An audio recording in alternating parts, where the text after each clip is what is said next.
ವಿಶೇಷವಾಗಿ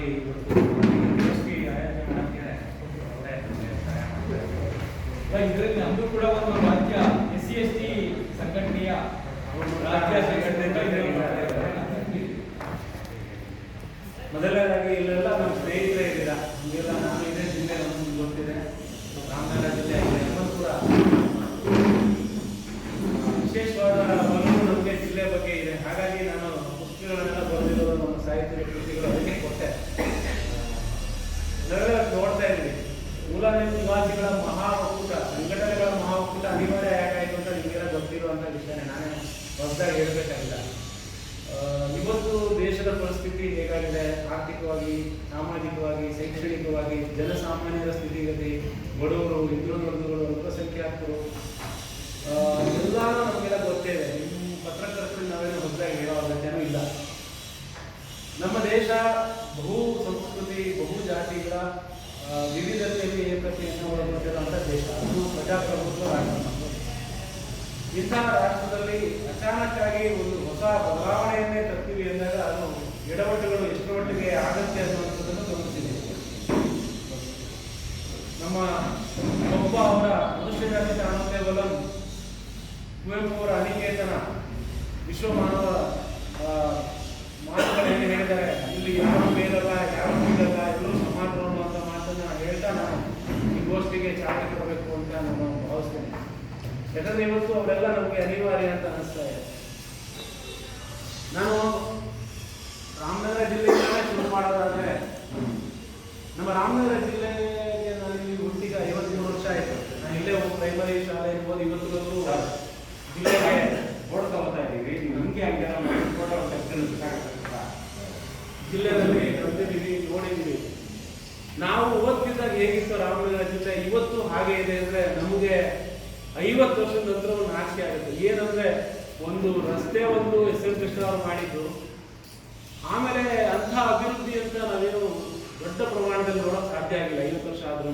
ರಾಮನಗರ ಜಿಲ್ಲೆಗೆ ಹೇಳೋದಾದ್ರೆ ಯಾಕೆ ಹೀಗಾಗಿದೆ ಅಂತ ನಾವೆಲ್ಲ ಆಲೋಚನೆ ಮಾಡಬೇಕು. ಸರ್ಕಾರದ ಎಷ್ಟು ಯೋಜನೆಗಳು, ಸಾವಿರಾರು ಯೋಜನೆಗಳು ಬಂದಿದೆ, ನೂತನ ಮಂತ್ರಿಗಳು ಬಂದಿದ್ದಾರೆ, ಸಚಿವರು ಬಂದಿದ್ದಾರೆ, ಇದೇ ಕ್ಷೇತ್ರದಿಂದ ಮುಖ್ಯಮಂತ್ರಿಗಳು ಬಂದಿದ್ದಾರೆ. ಯಾಕೆ ಆಗಿಲ್ಲ, ಇದಕ್ಕೆಲ್ಲ ಕಾರಣ ಏನು ಅಂತ ನಾವೆಲ್ಲರೂ ಮತ್ತೊಮ್ಮೆ ನಾವು ಮನವರಿಕೆ ಮಾಡ್ಕೋಬೇಕಾದ ಸ್ಥಿತಿ ಹಿಂದಕ್ಕೆ ತರುತ್ತಾ ಇದ್ದೀವಿ. ಅದರಲ್ಲೂ ಇವತ್ತಿನ ಪರಿಸ್ಥಿತಿನಲ್ಲಿ ಅಭಿವೃದ್ಧಿಗಿಂತ ನಮಗೆ ಬೇರೆ ಬೇರೆ ಕಾರಣಗಳೇ ದೊಡ್ಡದಾಗ್ತಾ ಇದೆ. ಯಾಕಂದ್ರೆ ನಾವೆಲ್ಲ ಈಗ ಸರ್ಕಾರಿ ನೌಕರರಾಗಲಿ, ಬೇರೆ ಬೇರೆ ಸಂಘಟನೆಗಳ ಮುಖಂಡರಾಗಲಿ ಯಾರು ಮಾತಾಡದೇ ಇರುವಂಥ ಸ್ಥಿತಿ ನಿರ್ಮಾಣ ಆಗಿದೆ. ಈಗ ನಾವು ನೌಕರ ಸಂಘಟನೆ ಬಾಂಬ್ಸೆಲ್ಗೆ ನಾನು ಕಾರ್ಯದರ್ಶಿ, ಪ್ರಧಾನ ಕಾರ್ಯದರ್ಶಿ ಆಗಿದ್ರು ಕೂಡ ನೌಕರರ ಬಗ್ಗೆ ಮಾತಾಡಂಗಿಲ್ಲ, ಕಾನೂನುಗಳು ನಮ್ಗೆ ಗೊತ್ತೇ ಇದೆ. ಇವತ್ತು ಯಾರೇ ಹೋರಾಟಗಾರರು ಮಾತಾಡಿದ್ರೆ ಅವ್ರನ್ನ ಬೇರೆ ಥರದ ಪಟ್ಟಿಯಲ್ಲಿ ಸೇರಿಸುವಂಥದ್ದು, ರೈತರು ಮಾತಾಡಿದ್ರೆ ಅವ್ರನ್ನ ನೆಕ್ಸಲೈಟ್ ಅನ್ನುವಂಥದ್ದು ವಾತಾವರಣ ಇವತ್ತು ಎದುರೇ ಕಾಣ್ತಾ ಇದೆ. ಈಗ ರೈತರ ಸಮಸ್ಯೆಯನ್ನೇ ಹೇಳೋದಾದ್ರೆ, ಈಗ ಭೂಮಿ ಯಾರು ಬೇಕಾದ್ರೂ 100 ಎಕರೆನ ಮಾರಾಟ ಮಾಡ್ಕೋಬಹುದು, ಅವರು ವ್ಯವಸಾಯ ಮಾಡ್ತಾರ ಅನ್ನೋದು. ಈಗ ದೇಶದ ಸಂಪತ್ತು ಸುಮಾರು 80% ಸಂಪತ್ತು ಕೇವಲ 4-5 ಜನರ ಕೈಗೆ ಹೋಗ್ತಾ ಇದೆ. ಪ್ರಜಾಪ್ರಭುತ್ವದಲ್ಲಿ ಬಾಬಾ ಸಾಹೇಬ್ ಅಂಬೇಡ್ಕರ್ ಸಂವಿಧಾನ ಅದನ್ನೇ ಹೇಳಿದ್ರು, ಏಕಮುಖವಾಗಿ ಸಂಪತ್ತು ಎಲ್ಲರೂ ಸಂಗ್ರಹ ಆದರೆ ಅದು ಪ್ರಜಾಪ್ರಭುತ್ವಕ್ಕೆ ಮಾರಕ ಆಗುತ್ತೆ ಅಂತ. ಇವತ್ತು ದೇಶದಲ್ಲಿ ಅದೇ ಆಗ್ತಾ ಇದೆ. ಇವಾಗ ನಾವು ಸರ್ಕಾರಿ BSNL ಇರ್ಬೋದು, ಬೇರೆ ಬೇರೆ ರೈಲ್ವೆ ಇರ್ಬೋದು, ಈಗ ಇಂಧನ ಇಲಾಖೆ ಇರ್ಬೋದು, ಎಲ್ಲವನ್ನ ಖಾಸಗೀಕರಣಗೊಳಿಸುವಂಥ ವ್ಯವಸ್ಥೆ ನಡೀತಾ ದೇಶದಲ್ಲಿ ಅರಾಜಕತೆಯಾಗಿ ಡಿಕ್ಟೇಟರ್ಶಿಪ್ ಆಗುತ್ತೆ. ನಾಳೆ ದಿನ ಯಾರೋ ಅಂಬಾನಿ ಅಂತವರು ಅವ್ರ ಮೊದಲನ್ನ ಪ್ರೈಮ್ ಮಿನಿಸ್ಟರ್ ಮಾಡಿಕೊಂಡು ಎಲ್ಲರ ಕೈಗೆ ಪೊಲೀಸ್ ವ್ಯವಸ್ಥೆ ಬೇಡ, ನಮಗೆ ಆರ್ಮಿನ ತರ್ತೀವಿ ಅಂತೇಳಿ ಒಂದು ರೀತಿಯ ಡಿಕ್ಟೇಟರ್ ಸ್ಥಿತಿ ನಮ್ಮ ದೇಶಕ್ಕೆ ಬರುವಂಥ ಕಾಲ ಸನ್ನಿಹಿತ ಆಗ್ತಾ ಇದೆ ಅಂತ ನಮಗೆಲ್ಲ ಬ್ಲಾಸ್ಟ್ ಸ್ಟಾರ್ಟ್ ಆಗಿದೆ. ಇಂಥ ಸಂದರ್ಭದಲ್ಲಿ ಸಂಘಟನೆಗಳು, ನಾವು ಪದಾಧಿಕಾರಿಗಳಾದಂಥವರು ಸುಮ್ಮನೆ ಇರಬೇಕಾ ಅನ್ನೋ ಆಲೋಚನೆ ಬಂದಾಗ ಎಲ್ಲ ಕರ್ನಾಟಕದಲ್ಲಿರುವಂಥ ಬಹುತೇಕ 99% ಸಂಘಟನೆಯವರೆಲ್ಲ ಒಂದು ವೇದಿಕೆಗೆ ಬರುವಂಥ ಅನಿವಾರ್ಯ ಸ್ಥಿತಿ ಇವತ್ತು ನಿರ್ಮಾಣ ಆಗಿದೆ. ಹಾಗಾಗಿನೇ ಇದು ಮೂಲ ನಿವಾಸಿಗಳ ಸಂಘಟನೆಗಳ ಮಹಾ ಒಕ್ಕೂಟ ಅಂತ ಈಗ ಆರಂಭ ಆಗಿರೋದು. ಈ ದೇಶದಲ್ಲಿ ಇವಾಗ ಪಂಜಾಬಲ್ಲಿ ರೈತರ ಸಮಸ್ಯೆ ನೀವು ನೋಡ್ತಾ ಇದ್ದೀವಿ. ನಮ್ಮ ಬೆಳೆಗಳು ಏನಾಗ್ತಾ ಇದ್ದಾವೆ, ರೈತರ ಮಾರುಕಟ್ಟೆ ಏನಾಗಿದೆ, ಇವತ್ತು ಅಕ್ಕಿ ಬೆಲೆ ಎಷ್ಟಿದೆಯೋ ಅಷ್ಟೇ ಇದೆ. ಆದರೆ ಒಂದು ನಾವು ಬಳಸುವಂಥ ಈಗ ಒಂದು ಮೊಬೈಲ್ ಬೆಲೆ 50 ಲಕ್ಷ, 1.5 ಲಕ್ಷ 2 ಲಕ್ಷ ಆಗಿದೆ. ಒಂದು ಕ್ವಿಂಟಾಲ್ ಅಕ್ಕಿ ಬೆಲೆ ಎಷ್ಟಿದೆ ಅಷ್ಟೇ ಇದೆ. ಅಂದ್ರೆ ರೈತ ಯಾವ ಸ್ಥಿತಿಗೆ ಬದುಕ್ತಾ ಇದ್ದಾನೆ ಇವತ್ತು ಅನ್ನೋದನ್ನ ಇದರಿಂದ ನಾವು ತಿಳ್ಕೋಬಹುದು. ಹಾಗಾಗಿ ಈ ನಮ್ಮ ದೇಶ, ನಮ್ಮ ಸಂವಿಧಾನ ಅಡಿಯಲ್ಲಿ ಮೂಲ ನಿವಾಸಿಗಳ ಐಕ್ಯತಾ ಸಮಾವೇಶ ಇವತ್ತು 26 ಇದರಲ್ಲಿ ಮಾಡ್ತಾ ಇದ್ದೀವಿ ಇಲ್ಲಿ ನಮ್ಮ ಸ್ವಾತಂತ್ರ್ಯ ಉದ್ಯಾನವನದಲ್ಲಿ. ಇದ್ರ ಉದ್ದೇಶ ಏನಂದ್ರೆ ಒಂದು ರೀತಿ ರೈತರನ್ನ ಬೆಂಬಲಿಸುವಂಥದ್ದು. ನಮ್ಮ ಸಮಸ್ಯೆಗಳು ಇಲ್ಲಿ ಬೇಕಾದಷ್ಟು ಅಡ್ಪಟ್ಟೆ ಇದೆ. ಅದು ಭಾನುಪ್ರಕಾಶ್ ಅವರು ಹೇಳ್ತಾರೆ, ನಾನು ಎಷ್ಟು ಅದನ್ನ ಹೇಳಕ್ ಹೋಗಲ್ಲ. ರೈತರು, ದಲಿತರು, ಕಾರ್ಮಿಕರು, ಮಹಿಳೆಯರು, ಮಕ್ಕಳು ಇವರ ವಿರುದ್ಧದಲ್ಲಿ ಆಗಿರುವಂತಹ ಕಾನೂನು ಮಾಡಿದಾಗ ಅದಕ್ಕೆ ಪರೋಕ್ಷವಾಗಿ ಇನ್ನೊಂದು ಕಾನೂನು ಆಗ್ಬೇಕು. ಈಗ ಪ್ರಾಣಿ ಹತ್ಯೆ ಮಾಡಬೇಡಿ ಅಂತ ನಾವು ಹೇಳಿದಾಗ, ಪ್ರಾಣಿಗಳಿಗೆ ಹಿಂಸೆ ಕೊಡಬೇಡಿ ಅಂತ ಕಾನೂನು ಮಾಡಿದಾಗ, ಈಗ ಹಾವು ಆಡಿಸುವಂಥವ್ರು, ಕರಡಿ ಆಡಿಸುವಂಥವ್ರು, ಇವಾಗ ಮಾಂಸವನ್ನೇ ಮಾರಾಟ ಮಾಡಿ ಜೀವನ ಮಾಡುವಂಥವ್ರಿಗೆ ನೀವು ಮಾಡಬೇಡಿ ಅಂತ ಕಾನೂನು ತಂದಾಗ ಅದಕ್ಕೆ ಪರೋಕ್ಷವಾಗಿ ಇನ್ನೊಂದು ಕಾನೂನು ಬದುಕು ರೂಪಿಸಬೇಕಾಗಿರೋ ಸರ್ಕಾರಗಳ ಕರ್ತವ್ಯ ಇದೆ. ಅದು ಆಗ್ತಾ ಇದೆ.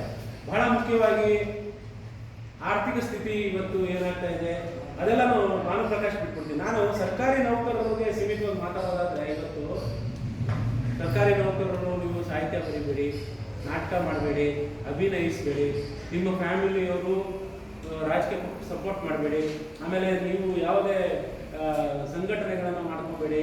ಅಂದರೆ ಸರ್ಕಾರಿ ನೌಕರರನ್ನ ಜೀತದ ಆಳುಗಳನ್ನು ಮಾಡುವಂಥದ್ದು ವ್ಯವಸ್ಥೆ ಮುನ್ನಾರ. ಆಮೇಲೆ ಸರ್ಕಾರಿ ನೌಕರರು ಬುದ್ಧಿವಂತರಿದ್ದಾರೆ, ಸಂಘಟನೆಗಳ ಜೊತೆಗೆ ಅವರು ಬೆನ್ನೆಲುಬಾಗಿ ನಿಂತ್ಕೊಳ್ತಾರೆ ಅನ್ನೋದು ಒಂದು. ಆಮೇಲೆ ಖಾಸಗೀಕರಣ ಮಾಡಿದಾಗ ಹೋರಾಟ ಮಾಡಿ ಅದನ್ನ ಫೇಲ್ಯೂರ್ ಮಾಡುವಂಥ ಸಾಧ್ಯತೆ ಈ ನೌಕರರು ಇರೋದ್ರಿಂದ ಅವ್ರನ್ನೆಲ್ಲ ಪ್ರತಿಬಂಧಿಸ್ಕೊಡ್ಬೇಕು ಅನ್ನೋಂಥ ಡಿಕ್ಟೇಟರ್ಶಿಪ್ ಕಾನೂನುಗಳು ಬರ್ತಾ ಇದೆ. ನೋಡಿ, ನಾನು ಸುಮ್ಮನೆ ಈಗ ರಂಗಭೂಮಿಯಿಂದ ಬಂದು ನಾನು ರಂಗಕರ್ಮಿಯಾಗಿ ಹೇಳೋದಾದ್ರೆ, ಒಂದು ರಂಗಭೂಮಿಗೆ ಭಾಗವಹಿಸುವಂತ ಒಬ್ಬ ನೌಕರ ಎಷ್ಟು ಕ್ರಿಯಾತ್ಮಕವಾಗಿರ್ತಾನೆ, ಅವನು ಎಷ್ಟು ಕ್ರಿಯಾಶೀಲನಾಗಿರ್ತಾನೆ, ಅವನ ಕೆಲಸದಲ್ಲಿ ಎಷ್ಟು ಬದ್ಧತೆಯನ್ನು ಉಳಿಸ್ಕೊಂಡಿರ್ತಾನೆ, ಆಮೇಲೆ ಹೇಗೆ ಒಗ್ಗಟ್ಟನ್ನ ಕಮ್ಯುನಿಕೇಶನ್ ಅನ್ನು ಬೆಳೆಸ್ಕೊಂಡಿರ್ತಾನೆ, ಕನ್ವೆ ಮಾಡ್ತಾನೆ, ಅಭಿವೃದ್ಧಿ ಪಡಿಸ್ತಾನೆ ಅನ್ನೋದನ್ನು ಹೇಳೋದಾದ್ರೆ, ನೋಡಿ, ಹಿಂಜರಿಕೆ, ಕೀಳರಿಮೆ, ಸಂಕೋಚ, ಭಯ ಇವುಗಳನ್ನು ನಿವಾರಿಸ್ಕೊಳ್ತಾನೆ, ಏಕಾಗ್ರತೆಯನ್ನು ಸಾಧಿಸ್ತಾನೆ, ಒಂದು ಶಿಸ್ತನ್ನ ತರ್ತಾನೆ, ಕ್ರಿಯಾತ್ಮಕತೆಯನ್ನು ಬೆಳೆಸ್ಕೊಳ್ತಾನೆ, ಮೌಲಿಕವಾದ ಗುಣವನ್ನು ಬೆಳೆಸ್ಕೊಳ್ತಾನೆ. ರಂಗಭೂಮಿಯಲ್ಲಿ ಇರುವಂತ ಒಬ್ಬ ನೌಕರ ರಚನಾತ್ಮಕತೆ, ಕಲ್ಪನಾಶೀಲತೆನೇ ಇಲ್ಲ. ಈಗ ನಮ್ಮ ಅಧಿಕಾರಿಗಳಿಗೆ ರಾಮನಗರದಿಂದ ತಗೊಳ್ಳಿ, ನೀವು ಲಂಚ ಕೊಟ್ಟು ಬರುವಂತ ಅಧಿಕಾರಿ ಈಗ 10 ಲಕ್ಷ 20 ಲಕ್ಷ, ಒಬ್ಬ ಇಂಜಿನಿಯರ್ 20 ಲಕ್ಷ ಲಂಚ ಕೊಟ್ಟು ಬರ್ತಾನೆ. ಅವ್ನು ಏನ್ ಮಾಡ್ಬೇಕು? ಅಭಿವೃದ್ಧಿ ಲಂಚನೇ ತಗೊಂಡು ಅಭಿವೃದ್ಧಿ ಕೈ ಬಿಟ್ಟು ಹೋಗ್ಬೇಕಾಗುತ್ತೆ. ಈಗ ಸಾರಿಗೆ ಇಲಾಖೆ ತಗೊಳ್ಳಿ, ಸಂಬಳ ಕೊಡೋಕ್ಕಾಗ್ತಾ ಇಲ್ಲ. ಯಾಕೆ? ನೀವು 1000 ಕೋಟಿನ ಅಲೋಯನ್ಸ್ ಕೊಡ್ತೀರಿ ಇಲಾಖೆಗಳಿಗೆ, ಬೇಡ ಒಂದು 10,000 ಕೋಟಿ 20,000 ಕೋಟಿನ ಮೀಸಲಿಡಿ, ಫಿಕ್ಸೆಡ್ ಡಿಪಾಸಿಟ್ ಮಾಡಿ, ಬರೋ ಬಡ್ಡಿನಲ್ಲಿ ಅವರು ಎಷ್ಟೋ ಕಾರ್ಯಕ್ರಮಗಳು, ಅವರು ಸಂಬಳಗಳು ಸಾರಿಗೆ ಮಾಡ್ಕೊಳ್ಳೋ ಸಾಧ್ಯತೆ. ಗೌರ್ಮೆಂಟ್ ಅಷ್ಟು ದುಡ್ಡು ಖರ್ಚು ಮಾಡುತ್ತೆ, ಬರೀ ಬಡ್ಡಿನಲ್ಲಿ ಸಂಬಳ ಕೊಡ್ಬೋದು. ಆ ಲೆವೆಲ್ಗೆ ಖರ್ಚಾಗಿದೆ. ಇದುವರೆಗೆ ನಾವು ಇನ್ವೆಸ್ಟ್ ಮಾಡಿರೋ, ಸರ್ಕಾರ ಇನ್ವೆಸ್ಟ್ ಮಾಡಿರುವಂಥ ಇಲಾಖೆಗಳು, ಸಂಸ್ಕೃತಿ ಇಲಾಖೆ, ಬೇರೆ ಬೇರೆ ಇಲಾಖೆಗಳು ಇನ್ವೆಸ್ಟ್ ಮಾಡಿರೋ ದುಡ್ಡನ್ನು ನೀವು ತಗೊಳ್ಳಿ, ಒಂದು 50 ವರ್ಷದ ಅಷ್ಟು ದುಡ್ಡು ಸುಮ್ಮನೆ ಫಿಕ್ಸ್ ಮಾಡ್ಕೊಂಡು ಹೋಗಿದ್ರು ಆ ಬಡ್ಡಿನಲ್ಲಿ ಇಡೀ ವ್ಯವಸ್ಥೆ ನಡೀತಾ ಇದೆ. ಅಷ್ಟು ದುಡ್ಡನ್ನು ತಿಂದು ನಮ್ಮ ರಾಜಕಾರಣಿಗಳು ತೆಗ್ತಾ ಇದ್ದಾರೆ. ಅದು ಕೇಳ್ತಾ ಇಲ್ಲ ಜನ, ಕೇಳೋ ಮನಸ್ಥಿತಿ ಯಾರಿಗೂ ಇಲ್ಲ.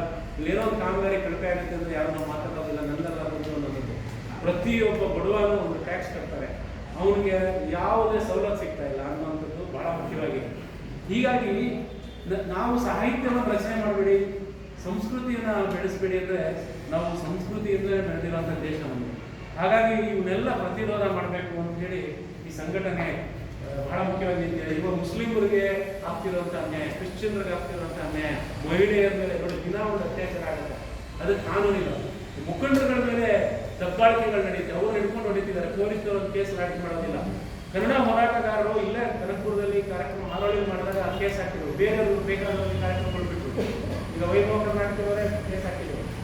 ಅವರು ಸಂಘಟನೆಯವರು ಹೋಗಿ ಸರ್ಕಾರಕ್ಕೆ ಮನವಿ ಮಾಡ್ತಾರೆ, ನಮ್ಗೆ ರಕ್ಷಣೆ ಕೊಡಿ ಅಂದರೆ, ಇಲ್ಲ ರೋಲ್ ಕಾಲ್ ಸಂಘಟನೆಗಳು ಅನ್ನುವಂಥದ್ದು ಯಾರೋ ಒಬ್ಬರು ಮಾಡಿದ್ದಕ್ಕೆ ಎಲ್ಲ ಸಂಘಟನೆಗಳು ರೋಲ್ ಕಾಲು, ಹಾಗಾಗಿ ನಿಮ್ಗೆ ಯಾವುದು ನಾವು ಇದನ್ನ ರಕ್ಷಣೆ ಕೊಡೋದಿಲ್ಲ ಅನ್ನುವಂಥ ತೀರ್ಮಾನ ತಗೊಂಡಿರ್ತಾರೆ ಸರ್ಕಾರ. ಆಮೇಲೆ ಯಾವುದೇ ಒಬ್ಬ ಮುಖ್ಯಮಂತ್ರಿ ಆದರೂ ಬೇಕಾದ್ರೆ ಎಲ್ಲ ಕಡೆನೇ ಅಳವಡಿಸ್ಕೊಳ್ಳೋದ್ರಿಂದ ವ್ಯವಸ್ಥೆನೇ ಕೆಡ್ತಾ ಇದೆ. ಈ ಥರದ ವ್ಯವಸ್ಥೆ ಬಹಳ ಅಧೋಗತಿಗೆ ಹೋಗ್ತಾ ಇರುವಂಥದ್ದು. ಈಗ ಚಿಂತಕರಾಗಿ ನಾವು ಇದನ್ನ ಚರ್ಚೆ ಮಾಡಲೇಬೇಕು, ಎಲ್ಲ ಒಂದು ರೀತಿಯಲ್ಲಿ ಹೇಳಬೇಕು, ಅವೇರ್ನೆಸ್ ತರಬೇಕು, ಜನರು ಕಣ್ಣು ತರಿಸ್ಬೇಕು, ನಮಗೆ ಸರ್ಕಾರದ ಕಣ್ಣು ತರಿಸ್ಬೇಕು. ಅಲೆಮಾರಿಗಳ ಬಗ್ಗೆ ನಾನು ಹಿಂದೆ ನೀವೆಲ್ಲ ಸಹಾಯ ಮಾಡಿ ಎಲ್ಲ ಪತ್ರಿಕೆಗಳಲ್ಲಿ ನಾವು ಕಣ್ಣು ತರಿಸಿದ್ರೆ ಅಲೆಮಾರಿ ಕೋಶ ಆಯಿತು, ಒಂದಷ್ಟು ಜನಕ್ಕೆ ಮನೆ ಮಠ ಈಗ ಶುರು ಆಗ್ತದೆ ಜಾತಿ ಪ್ರಶ್ನೆ, ಅವರಿಗೆ ಮಕ್ಕಳಿಗೆ ಎಜುಕೇಶನ್ ಅಂತ. ನಾವು ಮಾಡಿಲ್ಲ ಅಂದ್ರೆ ಇವತ್ತು ಅದು ಆಗ್ತಿತ್ತ? ಹಾಗಾಗಿ ಇವತ್ತು ಈ ಥರ ನಮ್ಮಂಥವ್ರು ಒಂದಷ್ಟು ಜನ ಥಿಂಕ್ ಟ್ಯಾಂಕ್ ಅಂತ ಯಾರಿದ್ದೀವಿ, ಈ ಪತ್ರಕರ್ತರಿರ್ಬೋದು, ನಾವಿರ್ಬೋದು, ನಾವು ಆಲೋಚನೆ ಮಾಡದೇ ಇದ್ರೆ ನಮ್ಮ ದೇಶ ಎಲ್ಲಿಗೆ ಹೋಗ್ಬೋದು. ನೀವ್ಯಾರು ಮಾತಾಡಬೇಡಿ ಅಂತ ಪ್ರತಿಬಂಧಿಸ್ಬಿಟ್ರೆ ಮಾತಾಡೋವಂಥವ್ರು ಯಾರು ಅನ್ನೋದು ಬಹಳ ದೊಡ್ಡ ಸಮಸ್ಯೆ. ಈಗ ಬಹಳ ಮುಖ್ಯವಾಗಿ ಈಗ ಗೋಮಾಂಸ ರಫ್ತುನ ನಿಷೇಧ ಮಾಡಿದ್ದಾರೆ. ಸರ್ಕಾರವೇ ಗೋಮಾಂಸವನ್ನು ರಫ್ತು ಮಾಡಿ ಪ್ರಪಂಚದ ಹೈಯೆಸ್ಟ್ ದೇಶ ಅಂತ ಅನ್ಸ್ಕೊಳ್ತಾ ಇರೋದು ವಿಪರ್ಯಾಸ. ಆಮೇಲೆ ಸೈನಿಕರ ಬಗ್ಗೆ ಮಾತಾಡ್ತೀವಿ, ಸೈನಿಕರು ಸಾಯ್ತಾ ಇದ್ದಾರೆ, ಯಾರು ಸಾಯಿಸ್ತಾ ಇದ್ದಾರೆ ಅಂತ ಗೊತ್ತಾಗ್ತಾ ಇಲ್ಲ ನಮಗೆ. ಆಮೇಲೆ ಬಹಳ ಪ್ರಮುಖವಾದ ನಾಯಕರುಗಳನ್ನ ಈಗ ಹಂಪನಾಗರೇ ಇರ್ಬೋದು, ಈ ವಾಟ್ಸಾಪ್ ಪತ್ರಿಕೋದ್ಯಮಿಗಳು ಪತ್ರಿಕೆಗಳಲ್ಲಿ ಅಥವಾ ಟಿವಿಗಳಲ್ಲಿ ಏನಾದರೂ ಸರ್ಕಾರವನ್ನು ವಿರೋಧಿಸಿ ಮಾತನಾಡಿದ್ರೆ ಅವರು ಜೈಲು ತಳ್ಳುವಂಥದ್ದು ನೇರವಾಗಿ ಏನು ವಿನಾಕಾರಣ ಯಾರೋ ಒಂದು ಕೇಸ್ ಹಾಕ್ತಾರೆ, ಯಾರೋ ಒಬ್ಬರು ಜೈಲಿಗೆ ಹಾಕ್ತಾರೆ, ಈ ಥರದ ನಡೀತಾ ಇದೆ. ಬ್ಲಾಕ್ ಮೇಲ್ ತರದ್ದು, ಆದಿವಾಸಿ ಜನ, ಹಿಂದುಳಿದ ಜನ, ಅಲ್ಪಸಂಖ್ಯಾತರು ಯಾವ ಸ್ಥಿತಿ. ಈಗ ಮುಸ್ಲಿಮರು ರಾಮನಗರದಲ್ಲಿ ನೋಡಿ, ಇಲ್ಲೆಲ್ಲ ಸ್ಲಮ್ಗಳು ನಿರ್ಮಾಣ ಆಗ್ತಾ ಇದೆ, ಏನಾದರೂ ಬೇರೆ ಅಭಿವೃದ್ಧಿ ಆಗ್ತಾ ಇದೆ. ನೀವು ನೋಡಿ, ಇದುವರೆಗೆ ಸ್ಲಮ್ಗಳೇ ಇರಬಾರ್ದಾಗಿತ್ತು, ಇಷ್ಟು ದುಡ್ಡು ಬಂದಿದೆ. ಅದಕ್ಕೆ ರಾಜೀವ್ ಗಾಂಧಿ ಹೇಳಿದ್ರು, ನಾನು ₹1 ಉರುಳಿಸಿದ್ರೆ ಡೆಲ್ಲಿನಲ್ಲಿ ಇಲ್ಲಿಗೆ 20 ಪೈಸೆನೂ ಮುಟ್ಟೋದಿಲ್ಲ, ನೆಲಕ್ಕೆ ಹೋಗೋಷ್ಟರಲ್ಲಿ ಅಂತ. ಅದು ಯಾವ ಕಾಲಕ್ಕೂ ನಡೀತಾನೆ ಇದೆ. ಪ್ರಧಾನಿ ನ್ಯಾಯ ಹೇಳುವಾಗ ಈಗ ನಮ್ಮ ಮಂತ್ರಿ ಆದಂಥವ್ರು ಬರೀ ಈಗ 200 ಕೋಟಿ 300 ಕೋಟಿ ಕೊಟ್ಟು ಮಂತ್ರಿ ಆಗ್ತಾನೆ, ಅವನು 500 ಕೋಟಿ ದುಡ್ಡು ಮಾಡ್ತಾರೆ. ಮಂತ್ರಿಗಳನ್ನು ಸುಧಾರಣೆ ಮಾಡೋರು ನಮ್ಗೆ ಹೇಳ್ತಾರೆ ಬುದ್ಧಿಜೀವಿಗಳು, ನೀವು ನಾಟಕ ಬರೆಯುವಾಗ ಸಾಹಿತ್ಯ ಬರೆಯುವಾಗ ಅಭಿವೃದ್ಧಿ ಬಗ್ಗೆ ನೀವು ಬರೀರಿ ನಿಮ್ಮ ಕೃತಿಗಳಲ್ಲಿ ಅಂತ. ಸರಿ, ನಾವು ಕೃತಿಗಳಲ್ಲಿ ಬರೀತೀವಿ, ಬರ್ತಿದ್ದನ್ನ ಇಂಪ್ಲಿಮೆಂಟ್ ಮಾಡೋರು ಯಾರೋ ಹೆಬ್ಬೆಟ್ಟು ಅಂತ ರಾಜಕಾರಣಿ ಮಾಡ್ತಾನೆ.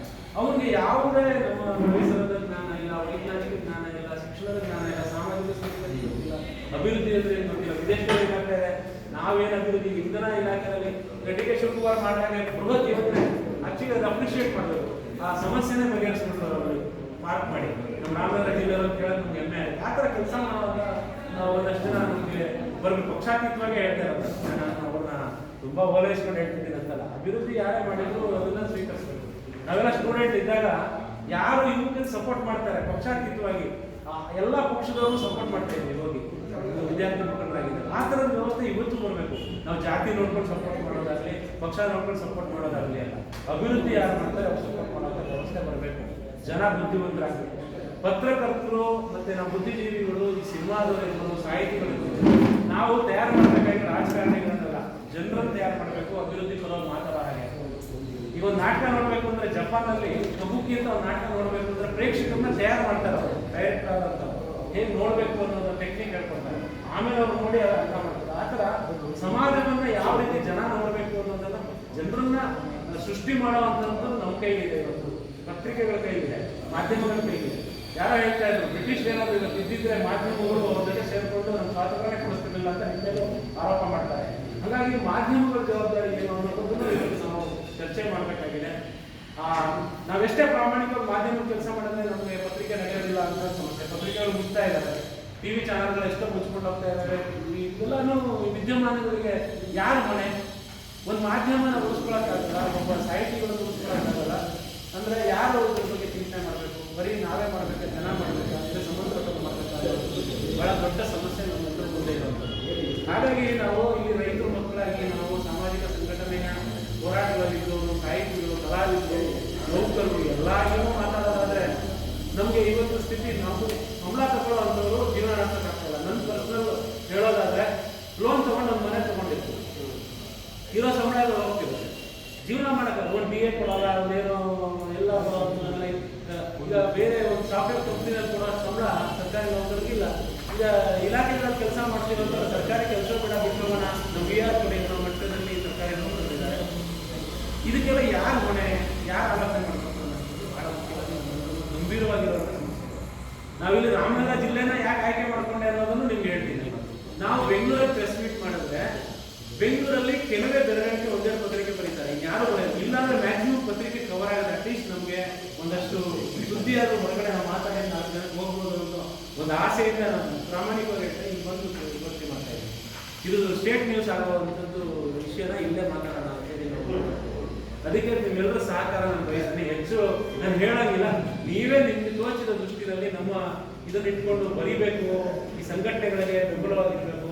ಸಂಘಟನೆ ಅಂದರೆ ಜನರಿಗೆ ಬೆಂಬಲವಾಗಿದೆ. ನಮಗೆ ಸಂಘಟನೆ ಇದೆ ಅಂತ ನಾನು ಹೇಳೋದು. ಜನಪರವಾಗಿ ಕೆಲಸ ಮಾಡೋಣ, ಎಲ್ಲರೂ ಕೈ ಜೋಡಿಸೋಣ ಅಂತ ಬೇಡ್ಕೊಂತೀನಿ. ಆಮೇಲೆ ಭಾನುಪ್ರಕಾಶ್ ಸಂಘಟನೆ ಬಗ್ಗೆ ಅವರು ಹೆಚ್ಚು ಹೇಳ್ತಾರೆ. ಧನ್ಯವಾದಗಳು. ಇದು ಸಂಚಾಲಕರಾಗಿ ಇಲ್ಲಿ